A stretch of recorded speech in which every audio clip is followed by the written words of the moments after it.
नमस्कार, आप देख रहे हैं आप दी टुडे और मैं हूं आपके साथ वैशाली। आइए रुक करते हैं आज की खास खबर पर।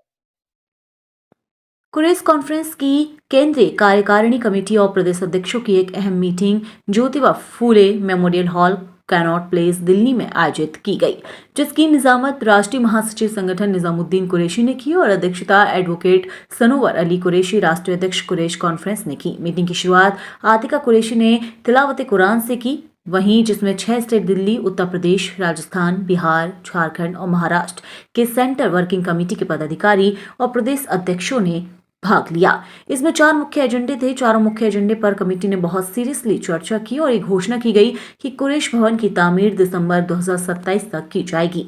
इस कुरैश भवन कमेटी के इंचार्ज हाजी अफसर कुरैशी रहेंगे और अन्य सदस्यों में अब्दुल रशीद कुरैशी, हाजी शहजाद कुरैशी, असलम कुरैशी और तंजीम कुरैशी को शामिल रहेंगे, इसकी घोषणा की गई। वहीं इसका बजट 20 करोड़ रुपए रखा गया, जिसमें 200 गज में दिल्ली में एक ऑफिस होगा और 5 बीघा में एनसीआर में कुरैश भवन बनाया जाएगा और इसका निर्माण सुनिश्चित किया जाएगा। सभी प्रदेश अध्यक्ष को निर्देश दिया गया कि वे अपने प्रदेशों में 7 कमेटियों का गठन 120 दिन में करें, अपने जिला अध्यक्षों के द्वारा और हर जिले में करें। इसमें आसान निकाह कमेटी, तालीमी कमेटी, कारोबार की committee, legal committee, youth committee, महिला कमेटी और राजनीतिक सशक्तिकरण कमेटी बनाई जाए तथा केंद्रीय कमेटी बहुत जल्द केंद्रीय ऑब्जर्वर की नियुक्ति करेगी, जिसमें 2 लोग हर प्रदेश को दिए जाएंगे। मीटिंग में 11 बेस्ट सोशल साइंस अवार्ड भी दिए गए। ये अवार्ड झांसी से मोहम्मद कलाम कुरैशी, असलम कुरैशी, लेक्चरर निजामुद्दीन कुरैशी, हाजी अफसर कुरैशी, तंजीम कुरैशी, एडवोकेट अब्दुल राशिद कुरैशी, हाजी शहजाद कुरैशी को दिए गए तथा 24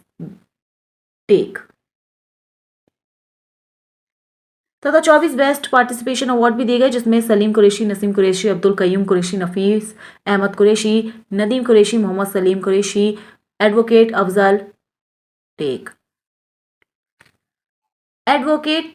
अफजाल अहमद कुरैशी, डॉक्टर मोहम्मद तारिक कुरैशी, मोहम्मद खालिद कुरैशी, अजमल कुरैशी, हफजाल अहमद कुरैशी, अबू शेर कुरैशी, तनवीर कुरैशी, शारिक अहमद, अब्दुल नबी कुरैशी, सलमान कुरैशी, फिरोज कुरैशी, आफ्ताब आलम कुरैश, डॉक्टर इफ्तिकार अहमद कुरैशी, जाकिर हुसैन कुरैशी, अलीमुद्दीन कुरैशी, शबनम कुरैशी, आतिका कुरैशी और मोहसिन कुरैशी भी शामिल हैं।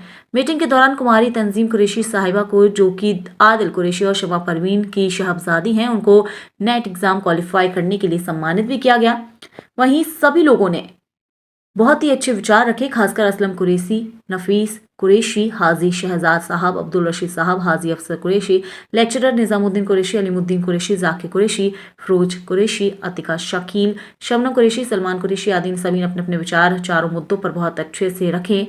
एडवोकेट अब्दुल रशीद साहब ने 50,000 का अनुदान कुरैश भवन के निर्माण के लिए अकाउंट में देकर इसकी शुरुआत की। इस मीटिंग में 30 मार्च 2026 को कुरैश कॉन्फ्रेंस का 4th राष्ट्रीय अधिवेशन बुल्ढाना महाराष्ट्र में करने की घोषणा की गई, जिसकी जिम्मेदारी जाकिर कुरैशी अध्यक्ष महाराष्ट्र को उनके अपने अनुरोध पर उनको सौंपी गई। पूरी मीटिंग की व्यवस्था दिल्ली के केंद्रीय कमेटी के पदाधिकारियों के द्वारा संभाली गई। इसमें साबिर कुरैशी ऑफिस सेक्रेटरी और हुमैर कुरैशी और अयूब कुरैशी ने भी बहुत सहयोग किया। अंत में तंजीम कुरैशी ने सभी का धन्यवाद दिया। एसओपी बनाए, इसका ड्राफ्ट बनाए, इसका बजट तय करें, इसके बारे में एस्टीमेट लगाएं, इसका मॉडल बनाएं और ये वर्क के अंदर क्या फैसिलिटीज होगी इस भवन के अंदर, किस तरीके से ये एक हिस्सा बनेगा और देश में जितने भी ज़रूरतमंद लोग हैं हम ज़्यादातर इसको ओपन रखेंगे कि और भी कम्युनिटी के जो ज़रूरतमंद लोग हैं इससे बेनिफिट लें और कम्युनिटी को एक जगह करने का एक ही केंद्र बने। अभी एक सनोवर साहब, बहुत सुनने में आया है कि जो मीट का कारोबार करने वाले सबसे ज़्यादा परेशान रहते हैं। क्या ऐसी कोई लीगल टीम है जो आपने बनाई हो जो हर स्टेट के अंदर काम करे, या कुरैश कॉन्फ्रेंस का जो भवन बनेगा ऐसा कोई विचार किया है कि ऐसा कोई विभाग रखा जाएगा वहाँ पर?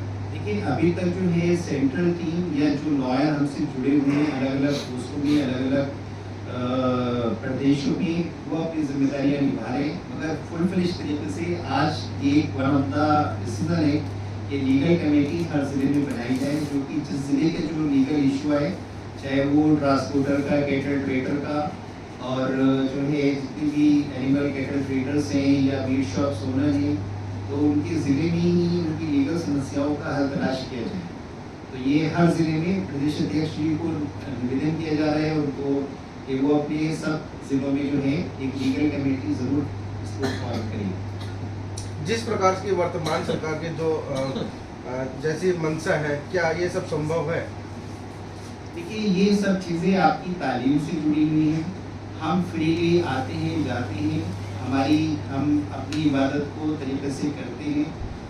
हमें जो आज़ादी है हम उसको कर रहे हैं और ये हमारी तालीम से जुड़ी हुई बातें हैं। हमें कोई नहीं रोक रहा कि आप लीगल कमेटी बनाएं, हमें कारोबार की कमेटी बनाएं, हमारी तालीम की कमेटी बनाएं।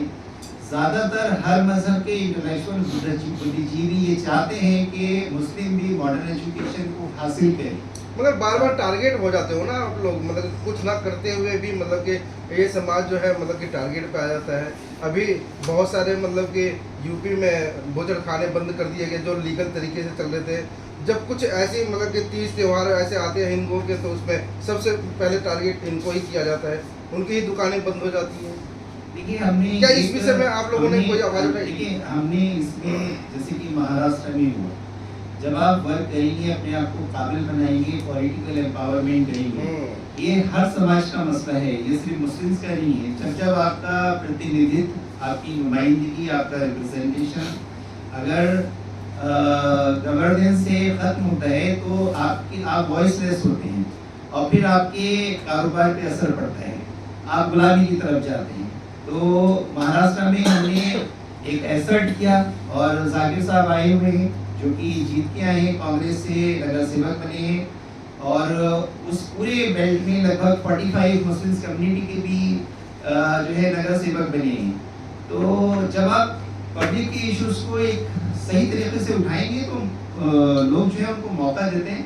पॉलिटिकल एम्पावरमेंट में हमने खुद सोचा है एक रोड मैप जरूर हम लोग रेडी करें, एक जो कमेटियाँ है उसमें पॉलिटिकल एम्पावरमेंट की कमेटी का भी गठन करने का ही कुरैश कॉन्फ्रेंस के अध्यक्ष होने के नाते समाज में क्या संदेश देना चाहेंगे? मैं समाज को ये कहना चाहता हूँ कि देखिए जस्टिस और पीस एक ये दो आधार हैं कि हमें अपने सारे काम में इसको नहीं छोड़ना है और समाज को सुधार करने का जो ये रास्ता है ये सबसे मुश्किल रास्ता है। जो लोग इसको चुनते हैं वो समझे कि वो एक बहुत बड़ी जिम्मेदारी लेकर चल रहे हैं, अपने इस काम को वो बिल्कुल भी आसान ना समझें। और मैं तो सभी से गुजारिश करूंगा कि जो लोग इसमें लगे हैं समाज उनकी मदद करें और इस कारोबार का हिस्सा बने।